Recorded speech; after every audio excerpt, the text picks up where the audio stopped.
Welcome to the Attention Deficit Disorder Expert Podcast Series by Attitude Magazine. Hi, I'm Susan Kaufman, and I am here for Attitude Magazine's ADHD Experts Audio. Parents of children with ADHD are so burned out, exhausted from worry and stress, worried about their child's behavior, worried about whether ADHD is real and what the diagnosis is, stressed about their children's progress at school, unsure about what to do next. There's just a tremendous amount of angst in all of us who are parenting children with ADHD. Our guest today is Dr. Mark Bertin. He's a pioneering and really well-known developmental pediatrician in private practice in Pleasantville, New York, and on the faculty at New York Medical College. He's a frequent lecturer for parents, for teachers, and professionals on child development, including parenting for autism spectrum disorders, ADHD, and mindfulness. He has a relatively new book, which is really wonderful, which I recommend to all of you, called The Family ADHD Solution. It's a very helpful source of techniques for families to help manage the stress of living with ADHD. Much more information about him and his practice is on his website, developmentaldoctor.com. In his book, The Family ADHD Solution, he looks at really a clear explanation of what ADHD is, which is very helpful, and then offers techniques based on mindfulness designed to help reduce stress and cultivate stability and help all of us generate sort of new perspectives to benefit the entire family. Dr. Bertin, thank you so much for being with us today. We're so grateful for your time. I appreciate the opportunity. Thank you. So I'd like to start, as they've invited me to just give a quick overview of what I mean when I'm talking about mindfulness and ADHD. So when you begin talking about why we even need something such as mindfulness, or as I'll define it briefly, or just basically to say something more in ADHD care, I think the understanding of that begins with seeing the broader impact of ADHD and why it doesn't affect only individuals, but really begins to affect families and relationships. So really the starting premise, which many of you I hope are familiar with, is that ADHD isn't specifically an attention disorder, but tends to impact a much larger umbrella of skills called executive function. And those executive function skills are basically all the skills we use to manage life. So it has to do with planning, self-regulation, and really how we interact with the world. And when you see ADHD as a disorder of self-regulation, you begin to see that it doesn't only affect school or only one particular part of life, but affects organization, planning, managing everyday activities, which is really a skill set that allows children to become more independent. So I think many parents, of course, look forward to the time their kids can get out the door or manage their homework or just manage their lives with more independence, and kids with ADHD have a harder time with that. And because executive function impacts day-to-day life, it affects things like stress, anxiety, emotions, and self-esteem. ADHD also is the skill set we use to interact with the world at work, at school, and in relationships in many ways. So when you look at ADHD, you really need to begin to look beyond just school, which is a stereotype of ADHD, beyond just behavioral problems that are specific to certain situations, but at this larger picture of self-management and interactions with the world at large. ADHD affects parents directly. There are studies talking about how ADHD makes it harder to stick to routines, makes certain parenting styles more common. There's a lot of research on how ADHD affects communication directly, at the way children handle information when people are talking to them or in busy situations, and also the way they speak. And then one of the other things we know about ADHD, or really anything that impacts a family, is that habits and patterns and styles can develop just because the problem is there. So that ADHD leads to, things to develop within relationships over time and over the years that can become very entrenched and difficult to manage in and of themselves. And there's a fair amount of research as well about the impact of ADHD on parents, suggesting that parents of children with ADHD report things like higher anxiety levels, higher risk of depression, their marriages are often strained, they may report having fewer positive relations or positive interactions with their kids, less confidence in their parenting and their ability to affect ADHD. So when you look at supporting a child with ADHD, I think we need to look at that bigger picture of how do we support parents who are often under a lot of stress and a lot of demand in developing the skills they need to cultivate that make it simpler for them to manage ADHD day to day. So where does mindfulness enter in? Well, when you hear the word mindfulness, for starters, for those of you who aren't familiar with it, you might think of something that looks a little like this New Yorker cartoon, which is a guru sitting on a platform, and it says the journey to enlightenment in the background, as if people are going to seek some sense of perfection and some particular endpoint. When really mindfulness practice is more about something like this, which is that for any of us, with or without ADHD, we live a lot of our lives distracted. So you're sitting out there hopefully trying to listen to me give this presentation, and at the same time it's almost impossible to hold your attention directly on what I'm saying. Your mind is going to wander into the future and the past, or there might be something nagging you or something I say that sends you off in a different direction.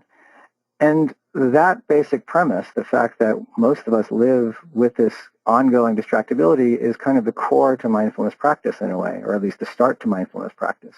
Because as long as we're living on autopilot in this way, as long as we're doing one thing without really thinking about what we're doing, we're not actually actively making choices. We're just living our life without moment-to-moment awareness. So the practice of mindfulness is as much about becoming more familiar with what's going on moment-to-moment and then trying to work with that as it is the previous slide of trying to seek enlightenment. And when we talk about stress and mindfulness, it turns out mindfulness isn't really only about stress reduction, but it certainly has been shown in many, many studies to be very, very helpful for stress reduction. It's important to recognize that stress is inevitable. So the original mindfulness-based stress reduction program, which came out of the University of Massachusetts, doesn't offer stress elimination. That's never possible. So some amount of stress motivates us, but bigger stress, chronic stress, and too much stress begins to have negative effects. And the thing about stress and family is that when parents are stressed, when parents are overwhelmed, that affects their interactions with their children. So under stress, flexible thinking tends to shut down, reactivity tends to increase, we're more likely to fall back on our old habits, fall back into different patterns of communication. It's harder to see the other side someone else is bringing to a situation. And one survey even suggested that one of the best predictors of a child's stress level is going to be his parents' stress level. So when parents take some time to take care of themselves, in all honesty, whether it's mindfulness, which I think has specific benefits we can talk about today, but really in the bigger picture, whatever they find useful, when parents take care of themselves, that's going to benefit their children. So what does mindfulness mean more specifically? It's a hard thing to define because it's more of an experience than something you can define in a single sentence.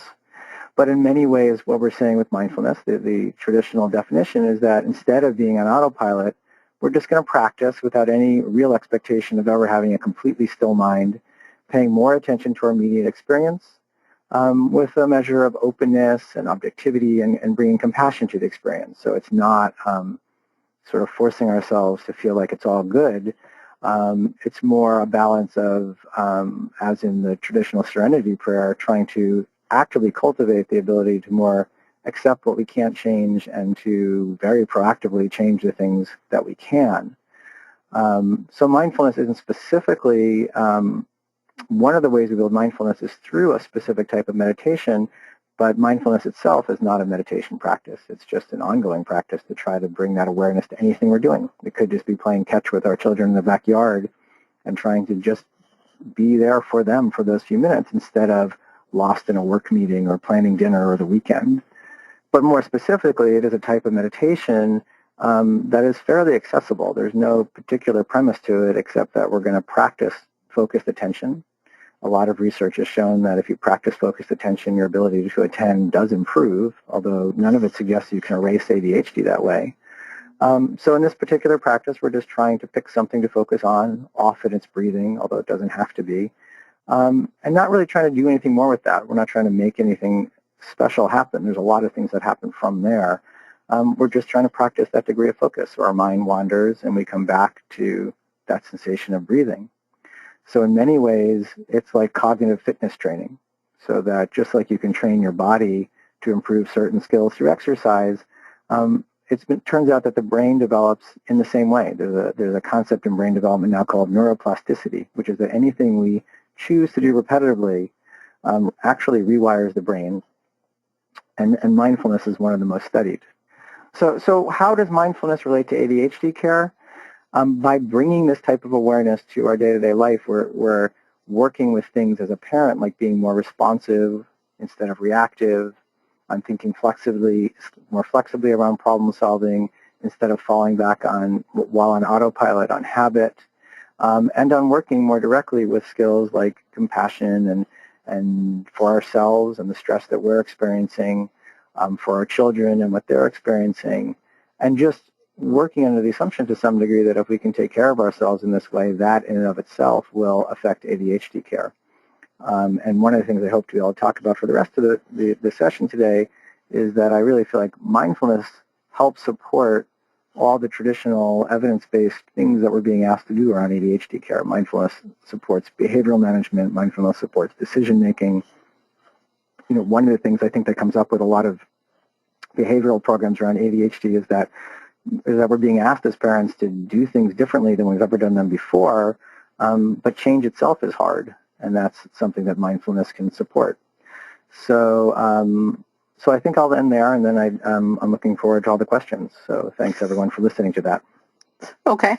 I think there are a number of questions which are going to be helpful in that they are asking for some specific advice about how to be mindful during a stressful situation, and I'll give you an example from one person.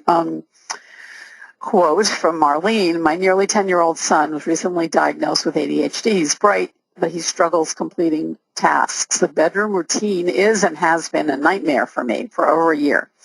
I try to maintain my calm and be mindful while he's finding one reason after another to distract himself from dressing for bed, brushing his teeth, reading.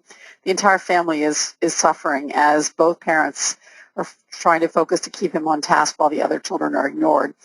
What can I do to stay happy and help him, and what can the family do in order to make this situation less stressful?" So there's a classic for ADHD parents. Exactly. I think That doesn't sound so. Yes, that sounds like a common question for ADHD, and I think so. It's a great question, and I think there's really two sides to it, and we were talking about that a little bit before we got started today. I think on the one hand, when it comes to how can mindfulness help in a situation like that, one beginning premise that's really important to understand is that mindfulness isn't a fix-it program particularly. It's more like physical fitness. So that practicing mindfulness, if you've never practiced mindfulness before, bringing it to the most stressful situation in your life immediately is kind of like if you've never done long-distance running, going out and starting with a marathon instead of starting with a short run up the street. So what happens with mindfulness is that the typical class or the typical program encourages practicing mindfulness every day as kind of that model. It's kind of like a fitness program. So if you practice mindfulness every day, it turns out that that type of practice isn't particularly the goal in and of itself. So for any of you who have experience or have an impression of what for example, 15 minutes of meditation a day might be like, it kind of it doesn't matter particularly. It can be very restful and peaceful on some days. It can be a break from a busy day, and that's great when that happens. It can equally be really challenging. Maybe you're a parent who happens to have ADHD too, and it's very hard to quiet your mind for even for those 15 minutes. And that's and the truth is that's the experience for all of us. So by practicing every day, the hope isn't that you're going to find those 15 minutes of solace. The hope is that you're building particular skills that are going to spill over into everyday life. So by practicing being more aware, by practicing being more responsive during the day that way or consistently that way, when those stressful moments come up, those particular traits, those particular habits are more available to you. So the real intention of a mindfulness practice is to bring mindfulness through it to all of life.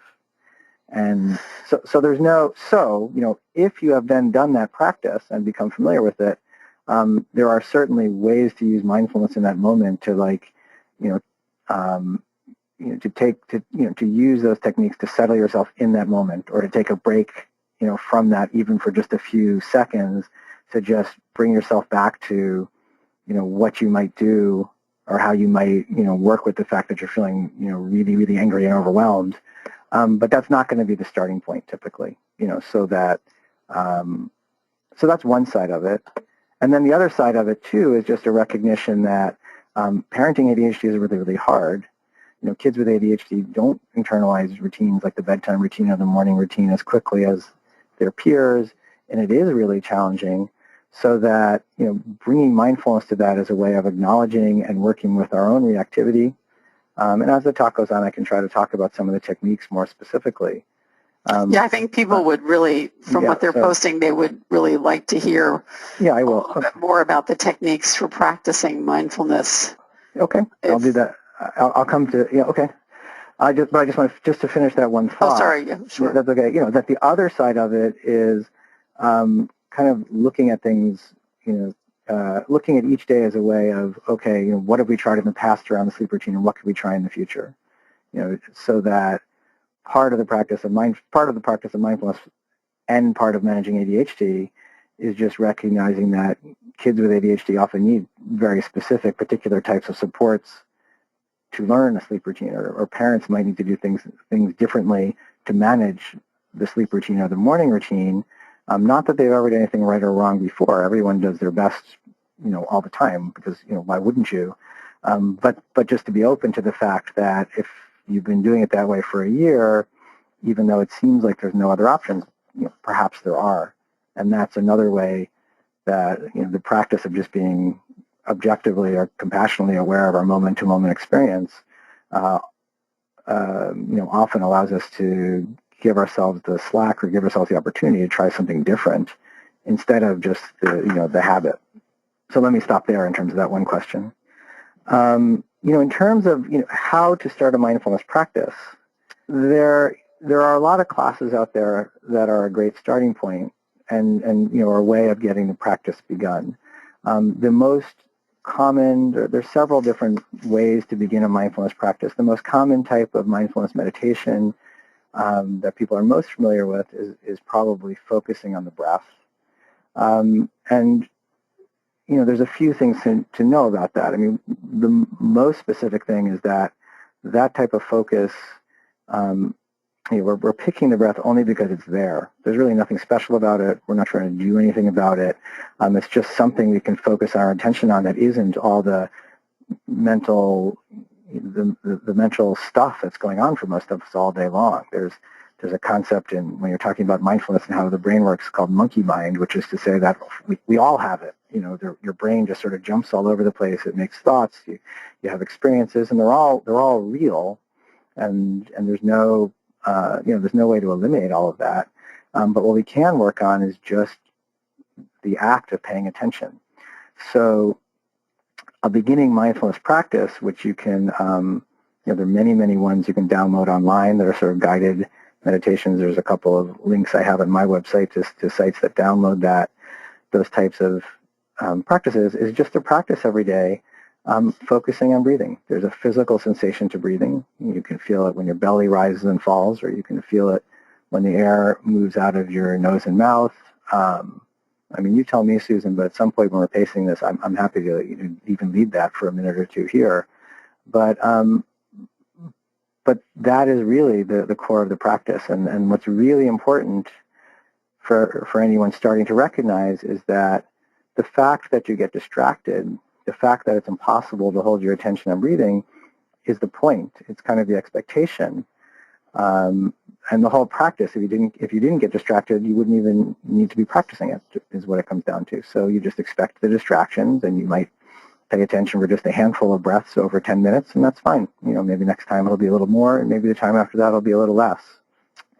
And what you're practicing while doing that are really two different things. On the one hand, you're just building your capacity to attend to your immediate experience instead of going into something like the bedtime routine and what's going on there. I mean, there's an actual challenge of the bedtime routine, and then there's there might be, I'm not directing this at the person who raised the question, but in general, there might be fearfulness it's never going to change, and regret that you feel like you should be able to handle it differently, and annoyance that, the routine's already off track and all these other things going on that aren't actually the immediate experience. The immediate experience is, how can I manage, what's my intention in managing sleep tonight? So part of the practice of focusing on the breath and mindfulness is just in the midst of all that coming back to the next breath. So you build that skill. And then part of the practice of mindfulness is a training in being less reactive because, in essence, for those few minutes of sitting, you're choosing not to react to all of the breath. You're choosing not to, to anything but that breathing. Whatever is going on in your mind, you're not going to get caught up in it for about 10 minutes. So the practice of mindfulness is a practice every day of focus, attention, and responsiveness. And then those skills begin to develop more in everyday life. The other thing I would say is it doesn't have to be breathing, and you can practice mindfulness of eating. So you can just practice mindfulness of being fully aware of the food on your plate. Fully aware of there are moments of life most of us have when we actually fully attend to something that we actually love, but most of the time when we're eating, we're on autopilot. In spite of the fact that we love the food we're eating, in spite of the fact that we, know better, we just sort of eat and we shovel it in. If it's a food we like, we tend to eat it even faster. So you can take that same perspective of building that skill of awareness and responsiveness to eating. And it doesn't have to be forced in any way. It just means paying full attention to it, giving our attention to eating, and people often describe that when you do that, you enjoy the foods you enjoy even more. And you may even eat a little less of it because you're just enjoying it along the way. You can bring mindfulness to walking.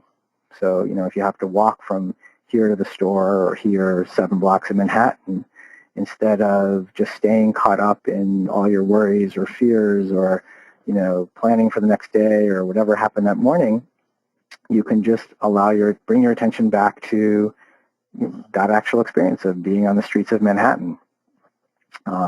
That's actually part of what got me interested in mindfulness. I mean, there's two things that got me speaking about mindfulness, really. One is it was introduced to me during a stressful time in my life, and I found it very, very helpful.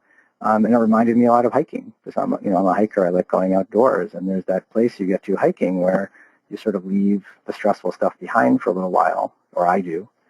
And then the other thing, which I didn't talk about in the introduction so much, is that a body of research sort of exploded exponentially over the last 20 or 30 years, showing that it has concrete benefits in everyday life for everything from anxiety and depression and stress to things like, to really almost anything else stress impacts. So it doesn't really cure anything, but it helps with, psoriasis management, and it's been shown to help in some people with cancer management and chronic pain. And, not necessarily because it changes it's not directly affecting the medical condition, except to say that chronic stress undermines most medical conditions.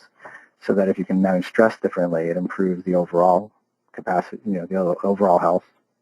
But let me take some more questions because I think I went on for a while about that, and I want to answer, Okay. No, that was helpful.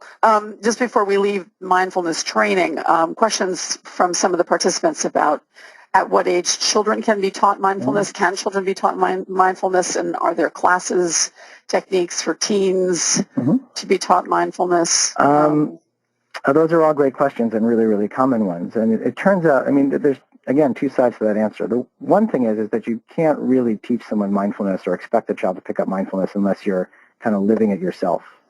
So if you want children to learn to be more self-aware and more responsive and more, flexible in their problem solving and all those different things in the hopes of a mindfulness practice, almost any program, literally any program I know of in mindfulness with kids is going to tell you, it starts from you. So first you build the practice as a parent or a teacher, and then you start working with children. So part of working with kids is just living it yourself as a parent.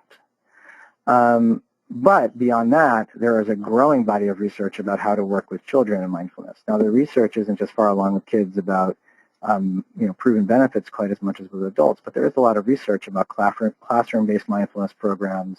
There are different types of psychology integrating mindfulness.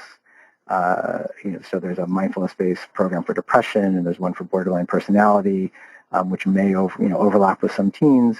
And then there's a growing body of teen. There are a growing number of teen programs as well. So you can work with mindfulness in kids really one of three different ways. You can find a psychologist familiar with it. There are teen programs in the community, and then there are classroom-based programs as well, all of which have shown some benefit. One of the earlier programs, in terms of the overlap and in terms of the sort of budding research around mindfulness and ADHD specifically, showed it was a UCLA research study that showed that not only did a mindfulness-based classroom program improve executive function skills in kids, the kids who were farther behind improved most. Interesting. Very interesting. Are there any books or videos that you recommend, either for parents or for children, for training kids? For training, well, there are more programs for working with adults, for starters. So there are many adult programs out there and books that include mindfulness in them. For adults, for kids, there are various books for kids. There's a very good, a new book out called Still Quiet Place by Dr. Amy Saltzman, who's a physician in Palo Alto. Still Quiet Place. Yes, and so she's a physician in Palo Alto who has a program for working with kids and teens. There's another book called The Mindful Child by Susan Kaiser Greenland out of UCLA. Chris Willard has a book called A Child's Mind for working with kids. And then there's also information and downloads available on the University of Vancouver's adolescent website. I don't know it off the top of the web address off the top of my head, but they have a mindfulness and teen program led by Dr. Vo. Okay, that's really helpful. Let's turn to some of the common, sort of daily challenges of parenting, many of which have been posted here, and ask your advice on how to cope with those very stressful situations we talked about. The nighttime routine. Here's a common. There are 5 or 6 questions along these lines. Things in our family run smoothly when our son is engaged in the fun stuff, but when times arise where that's not possible, there's significant outbursts. Everyone else in the home becomes subject to tantrums, disruptions. Trying to explain that there are consequences related to this choice just doesn't seem to be a concept he understands. How do we as parents know what are reasonable behavior expectations for our children, and what do we put in place in order to encourage better behavior? I mean, it's sort of a pretty big question, but...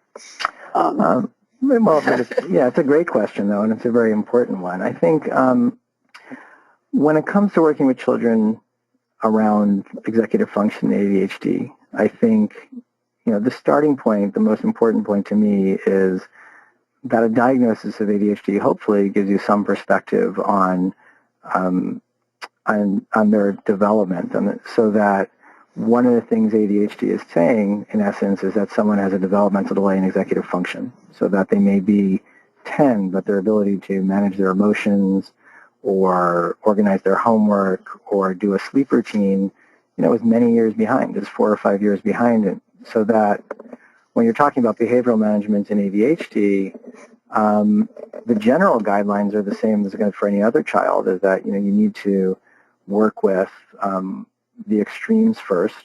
So, no hitting or, no yelling at your parents, and establish a behavioral routine to manage that.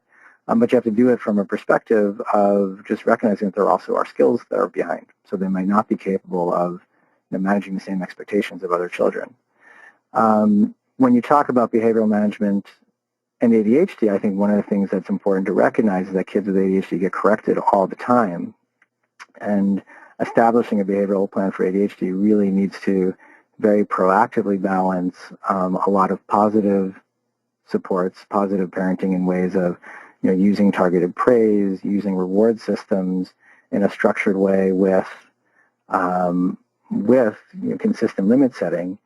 But an initial starting point often has to be almost like behavioral triage, where if there's a whole list of things you think are going on along that are challenging in the household, you want to pick the one or two that are most challenging, and then in a very structured way, build a behavioral plan around that. So you want to set up an emphasis on praising the opposite of that behavior and rewarding the opposite of that behavior, and then pair that with, a clear, depending on age, you're talking about something like a timeout, a clear limit around that behavior. So if you have a child who, is throwing tantrums around homework all the time, you might set up a program where, first of all, you establish a very definitive homework routine, where which in essence is acknowledging the impact of executive function. Kids with ADHD don't see time, they don't prioritize, they don't see necessarily the advantage to getting their homework done earlier.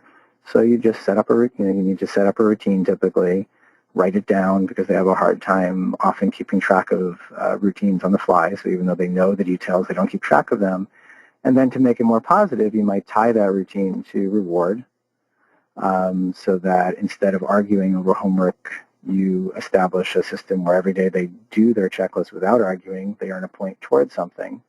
And then again, in terms of those, the more extreme behaviors, you then couple that to, parents need a recourse. So we often start with timeouts. There's other recourses you can talk about, but you have to couple that sort of positive approach to parenting with, very clear and consistent limit setting about what's inappropriate. And then for any, skill or behavior around ADHD, you then sort of have to take it step by step of starting from the most acute things and then gradually over time getting to the rest of it. Because I think, again, coming back kind of to the theme of today, if you try to take on everything all at once, that's going to feel incredibly overwhelming. But what helps establish change and what helps sustain change is when you break, sort of break things up into manageable parts. So you sort of target the first behavior, and then maybe even you target just a piece of that behavior, and then write that down for yourself and just focus on that one thing until it's changed, and then move on to the next one and then the next one. That's interesting. Yeah, it's really easy to get caught up in the whole ball of wax. Brush your teeth, get to work on time, don't be rude. Yeah, sort of. Yeah. One of the questions that's come up, and I think it's I'm not sure it's just common for all of us with ADHD kids. People feel that the development of consequences or reward systems is really difficult with ADHD kids. It just doesn't seem to work in the same way. Do you have specific thoughts on that? How do we develop reward systems? Really, there are probably 20 people here who've said, my child just doesn't seem to be reward oriented. And natural consequences don't seem to work. So, right. Well, it's a big challenge, I think. It's an ongoing challenge with managing ADHD. And I think, again, part of looking at ADHD through that lens of executive function is just recognizing that the capacity to understand and learn from natural consequences is directly impacted by having ADHD. So natural consequences may not be they might not be as effective as they might be in another child. Because children with ADHD have a hard time sustaining their, sustaining interest in general, and that motivation is often impacted directly by ADHD, it absolutely is harder to establish reward systems. Some of the more common things that undermine reward systems, though, are first of all, in order to be motivated by a reward system, children need to succeed more than they fail, which might mean sometimes tempering our short-term expectations so that if a child's failing more than they succeed, it may just mean that the plan needs to be simplified or trimmed back a little bit at the start. The other thing is that, time is affected by ADHD. So kids with ADHD aren't always as interested in long-term reward. They still need a lot of immediacy, like younger children often do. So they might need, a very visual chart, something that's more exciting and really apparent every day to guide them, or even some almost immediate feedback. So, some kids are still interested in, for example, like, baseball, football cards, things like that. Not as many as used to be. But for a reward like that, you can almost give one out every day as a way of acknowledging their success immediately. But another way of acknowledging success immediately is making a very visual chart making it very clear there's a prize at the end of filling the chart, but making an event of actually, the immediate feedback of using that chart. And then another piece that helps with motivation in the long run also is just mixing up the rewards as well, of just, sustaining motivation by, by changing up the prizes, changing up the way you're doing the routine, which definitely takes a lot of effort from parents. It's one of the hard parts of managing ADHD. But the flip side of it is that if we're not emphasizing praise and routine, then most everything else is correction and redirection, and it's a value to our kids to keep up some type of emphasis on reward, even when it's not changing everything all on its own. It doesn't always fix everything on its own, but it still has value. One other thing I just want to come back to around praise in particular is just because a lot of people signed in to talk about mindfulness, is I think praise in and of itself is something that ties back to mindfulness, because one of the things we talk about with parenting and ADHD is that we want to notice the moments our kids are succeeding as often as possible.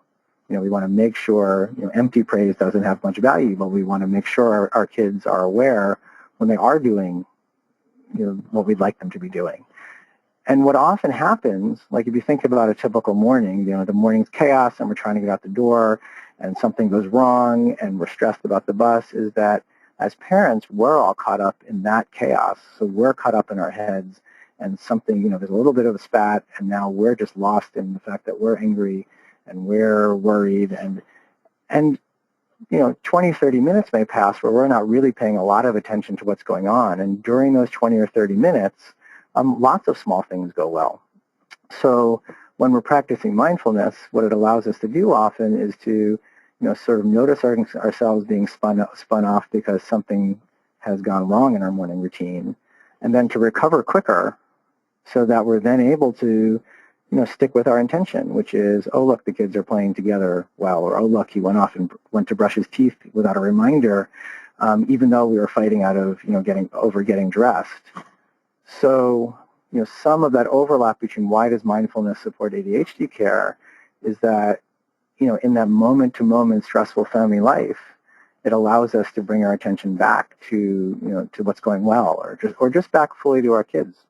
So that, again, if you look at programs like Russell Barkley's programs on behavioral management with kids, where do they often start? They start with just spend some quality time with your child every day, which seems pretty straightforward, but between the busy schedules we get into and the fact that we go into those, 15 minutes or a half hour that we've scheduled, but we're already, mentally wherever we are that day. So the whole day hasn't gone very well for us one way or the other, and now we're supposed to, spend this time.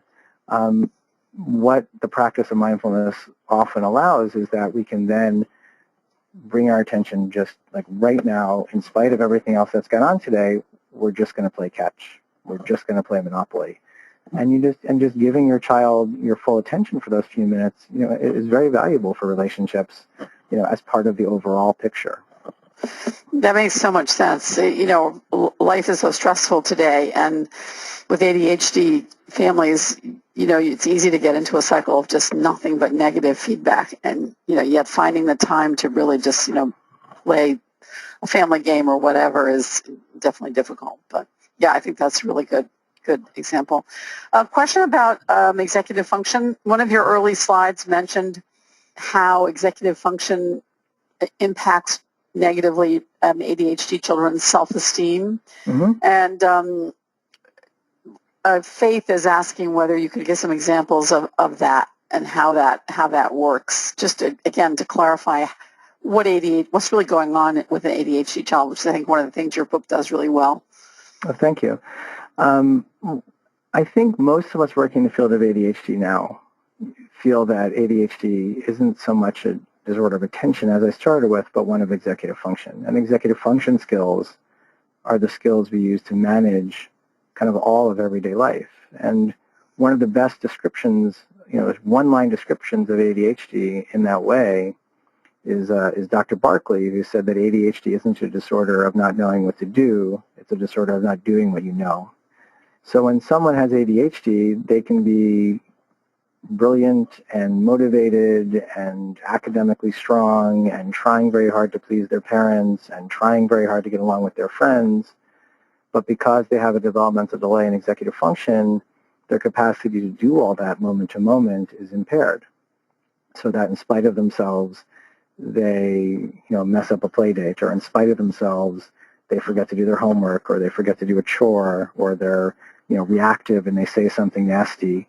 And many people growing up with ADHD are kind of chronically experiencing that. So they're trying very hard to succeed, and they're trying very hard to be at their best, but they're not quite getting there. So in many ways, to say that ADHD and executive function affect self-esteem is almost an understatement, because I think it's pretty clear that your self-esteem is going to be affected if you're constantly trying to thrive, and you basically have a developmental disorder of self-management that's getting in the way. So and I think it's important to conceptualize it that way too, because certainly school is where the impact is greatest for many, many children. So that's definitely true, because the demands are highest there. So executive function skills are most called on when you're needing to put that type of effort into so many different things. But executive function is also what's required to do your bedtime routine well. And and when you're not doing your bedtime routine well, that's incredibly frustrating and demanding of parents. But certainly most kids are aware they're not doing what they're supposed to be doing then also. It means what you have to do to do your homework efficiently. It's what you have to do to get along, with your friends, or to get along during a group activity like playing a soccer game. So executive function can potentially undermine all of that, and that's for children's. What you're saying is. No, I was just going to say, it's such a catch-22 for parents. You want to put structure and help your child do what they need to do, and yet, the very condition they have is keeping them from doing that, and you don't want to make them feel worse. I mean, I think parents really struggle with this balance. I know I do. Well, I think, especially with younger children, I think one of the core concepts is just recognizing that it's a skill deficit in a way. So if you have a 9-year-old who isn't independent and getting out of the house in the morning yet, or a 10-year-old, in large part that's probably because their ability to do that is delayed because of their ADHD. And some of the way to help them be more successful is just to be more structured about it, to expect that they're going to need extra supports because that is part of their ADHD. Also be reassured that one of the ways you teach kids independence is by being more structured about those types of things. So that is part of how you teach executive function, is just through being structured in that kind of way. And that is, part of the picture of managing ADHD and part of how kids become more successful. Certainly that's very, very true in the school environment. If children with ADHD are asked to do all the organization and planning and time management of their peers without getting supports, and they don't have those skills yet, that's going to totally undermine both their performance and their confidence. Someone has asked you to repeat the Dr. Barkley quote. Dr. Barkley's quote is ADHD is not a disorder of not knowing what to do. It's a disorder of not doing what you know. Right, exactly, yeah. So apt, absolutely.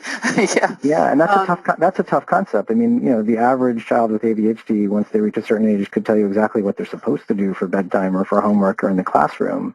But without our supports and sort of recognizing where their skills are, then they can't do it in spite of themselves. Right, exactly. Let me just change the subject for a second. There are a number of questions here from parents whose children are either extremely rude, even defiant, or really, as one person said, what he says to me would curl your hair. We've done everything we can think of to talk about showing respect. We model this to him. We've taken away electronics, but the cruelty continues. What do you advise for parents whose children's behavior seems not only to be beyond lacking empathy, but just really cruel and defiantly rude? That is a huge question, and I know. I think one way of framing it for me is that whenever, for almost any, instead of getting into the specifics of how do you manage kids whose behavior has become that severe, I think one way of looking at one very practical way of looking at ADHD management as a whole is that at any point of time, if ADHD flares up and if there's some, there's some problem that sort of seems intractable or just leaps out of time, there's really, broadly speaking, three areas of intervention that we can start with. And when I say start with, it's because I think there's many, many other things that can impact ADHD. But, the three core areas of intervention are family-based supports, and that could be either, working with parents on their, on what they can bring, so sort of behavioral management programs or talking about mindfulness and parenting. But another way that, some parents really need is to add something like behavioral therapy to would something like cognitive behavioral therapy be of assistance?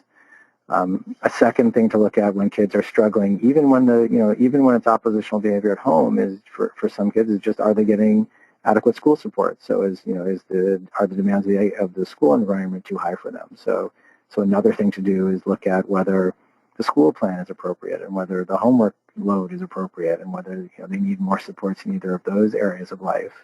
And then, in that bigger perspective of all the things that impact ADHD, the third thing to consider when kids are struggling, I think, is to look at the medication, and what is the role of medication and whether, and for children who are using medication, whether they're, being adequately helpful, whether they're causing side effects, whether they're lasting long enough. So there's no short answer for, how do you diffuse a situation that's that intense, but I think in terms of making it manageable and taking concrete steps, I often break it into those three areas, as I look at each of those three parts of life, and is there something we can do to try to change things? And then it sounds like, the tone of the question sounds like this may already be a part of what's going on.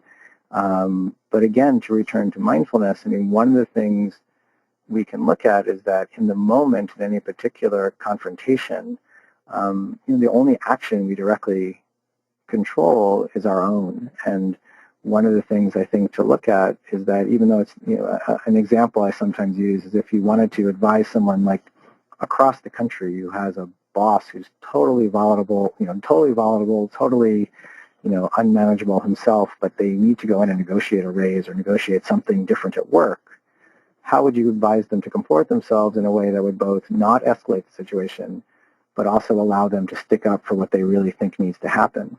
And, the point being that, there are ways that we can do there are ways we can imagine handling a situation that are both, very proactive, but also, as much as we're able, maintaining that particular moment in time. So when we have a child who's being very oppositional, very angry, very argumentative, we can make a long-term plan to try to teach them to manage things differently. But in that one moment, what we most control is our own choices, which might mean needing a more specific behavioral plan, but it also might mean, working with our own reactivity and trying as best as we're able. And this is tough because it's not, you don't want to set up an expectation of perfection. And it's like none of us are ever going to, handle every situation ideally in any way. But just in terms of an intention and working towards something, recognizing that our own reactivity probably plays into the situation somewhat as well. So it's not our fault in any way, and we're not doing anything right or wrong, but there might be some way we can handle it next time around that just, keeps the situation, more under control, or even, we're more consistent in our limit setting, or we have a reward plan, or, just looking at that whole picture and working towards something more proactive in planning. But really, the way I think mindfulness can be helpful is a way of integrating into the overall picture of ADHD care. I think one of the often overlooked parts of ADHD is that it really affects parents. It doesn't affect only children. And when parents are affected like that, it becomes almost a cycle, because as parents become more exhausted and as parents become more overwhelmed by the situation, that affects how they interact with their children. So without sort of setting ourselves up for any expectation of perfection, I think it's important to acknowledge that when parents of children have ADHD, that they do take care of themselves, and that might mean the practice of mindfulness, which I think is very practical and accessible, It might be other ways that they can, find some time to do things that are nurturing and sustain their own resilience.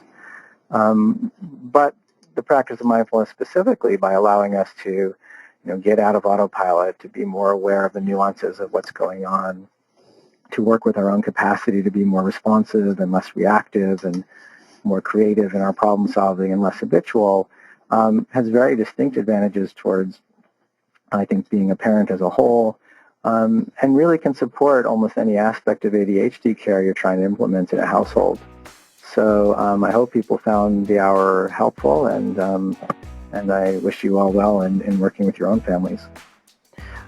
Thank you, Dr. Bertin, for your time. We really appreciate it today, and have a great afternoon. Thanks. For more Attitude podcasts and information on living well with attention deficit, visit attitudemag.com. That's ADDITUDEMAG.com.